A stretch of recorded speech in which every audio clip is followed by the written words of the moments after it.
What's up, guys? Welcome to another video of FS Skiing. Welcome to the channel. Today we are going to be going in depth of the whole rope tow project. So if you guys want to see any of the rails or miscellaneous stuff, the other stuff that we've done, wait for the next video. This is a real big in-depth thing of pros and cons of what went wrong, what we fixed, what still went wrong with the rope tow. So let's get into it. All right, so we are first going to cover, we're going to go from the bottom to the top. Right here is our tensioner.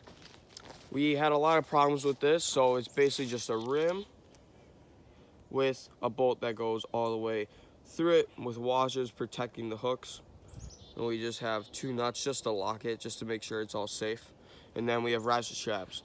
These side ones let it go from moving back and forth really, so that's really important. So that's what happened with the tensioner. We now have all the wooden posts that we dug all the way in. Each one is about 2 feet in, and that black stuff is tar just so it doesn't rot. So we milled all those, as you should have saw in the last video. That was all free that we got from a neighbor. And then we got the hardware. We have a bolt washer, plywood washer, and we have some PVC. We did do blue conduit and it burns right through it. So we did plywood now with duct tape, another washer, plywood, washer, 2 nuts, washer, and a nut. So that's that whole contraption all the way, almost every single one. Going the same thing here. We have more of the little rollers that we made. These are probably gonna burn through. My best thing that you could do is get rims for all of them, but that's really expensive. We didn't have the money for it this year, but next year we're definitely gonna do it because those are gonna roll and there's gonna be no friction that burns through tape. So this will probably burn through, as it kind of already did, but that's that. This next thing is the splice. The splice is right here. I'll put a link in the description for the video that we used to splice it. We just spliced it all the way through, as you can see, and then we did 2 layers of duct tape. And we noticed that's too much, so we took off a layer because it wouldn't bend around that tensioner at the bottom. So yeah, you keep going, rollers, wood, and the rope.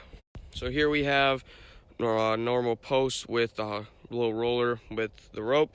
We actually didn't have enough rollers, so we have it just dangling at this point, but it was rubbing against the wood, which was bad. So we put in a nice little copper tubing, so then it goes against that and it doesn't ruin the rope or it doesn't ruin the wood. So we just have that against.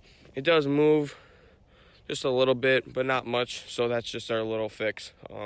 So I definitely recommend having rollers on all of them. We have it so then the rope does not touch the ground, so then it doesn't freeze in the winter. So we're gonna see how this works this upcoming winter, so hope for the best, but that's what we're gonna have, and then next year do all rims. We did miss another roller, so we have the copper tubing that's over there, then we have a roller here, and then no roller here. We had no problem on this one. There is a gap in between.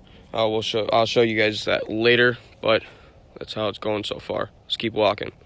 All right, so we are almost at the top. This rope is 600 feet long, and if you divide that in half, it's 300 feet long, so you're going a total of 300 feet. And in the last video, Dylan, I believe, said 30 seconds, somewhere in between there for bottom to top run. Here is another roller. This one we had major problems with. If we did a normal roller, it would jump and go over here, and then it would kind of burn the wood and the piece of plywood. So we put a bigger roller here, and then we put a piece of PVC here, just so then if it jumps, it rubs against that, and it just gets booted right back down. And as you can see right here, it's already starting to burn through. So, all right, so moving more up, we got the rims. So this one was not a that was just a normal roller that we had, and this one has high tension, as you can see from the way that the rope goes. It goes over, under, over to the lawnmower. So this had high tension, so we needed to get a rim for that. So we just went to Menards, and this is actually a caster wheel. So we just bought a caster wheel, took the tire off, and then we got the right nuts and bolts for it. So this one is just a normal, this is a little bit bigger caster wheel that we got from his neighbor for free. And you keep going up, you got more of the rims. So you come up here, we got more rims, and then we got a piece of PVC here. It is burning a little bit through, but if this wasn't here, the two ropes would be maybe going against each other, so less friction, so we have that. And then if it burns all the way through, then we just pound in the PVC a little bit more, and it will just go all the way down. So, and that's just more PVC. So that's the solution for that. And now we get onto the lawnmower. So onto the lawnmower, there's a lot of things going on. It's pretty janky right now, but we have the rope here. It has to spin a certain way, so then it spins the correct way. But what we are really scared about this year is the rim turning and then the rope's not turning. So that's why we kept the tire on, so then it actually has grip on it. But if that doesn't work, we have some solutions, but this should work. And as you can see, the tire is pretty curved right now.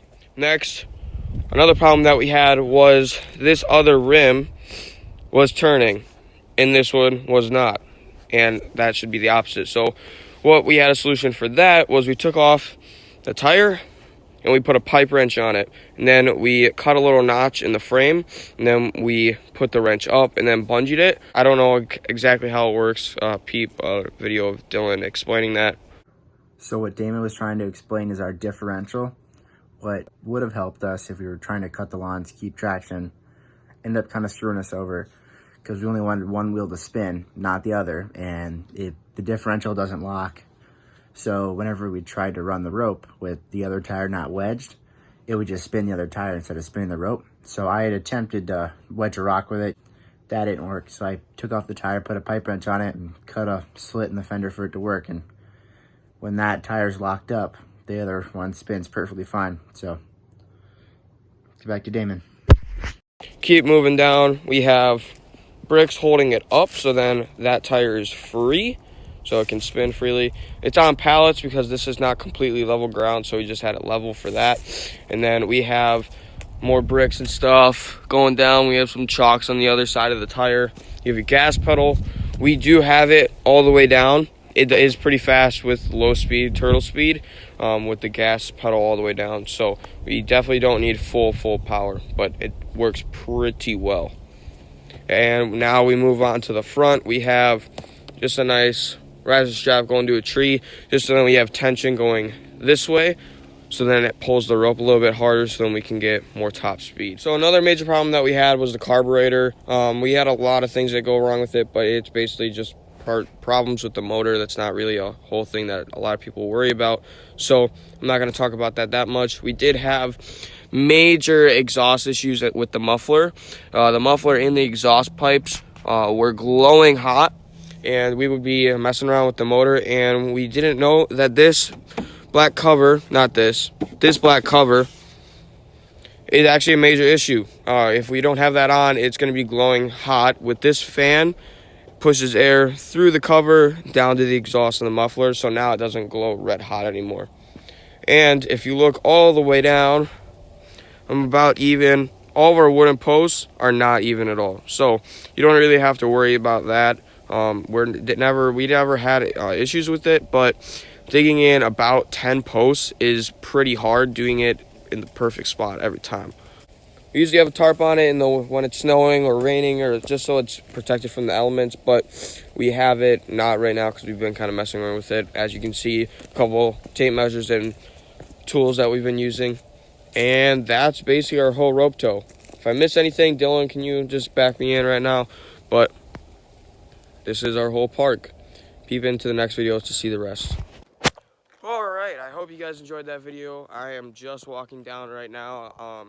I hope I got everything. I hope Dylan didn't have to butt it. But I hope you guys enjoyed this video. This was definitely a long process. I'd say just the rope tow itself was probably about 3 to 6 weeks. I don't really know, because we were working on a ton of other stuff, as you can see, all the rails and stuff. So we were working on a lot of other stuff here and there. So besides that, tune into the next video to see in depth of everything else that Dylan will be shooting. So I hope you guys enjoy this video. Hope you guys like, subscribe, comment your local hill. I know it's been a late start. I've been saying that in the past couple of videos, but hope to see you guys in the next video. Peace.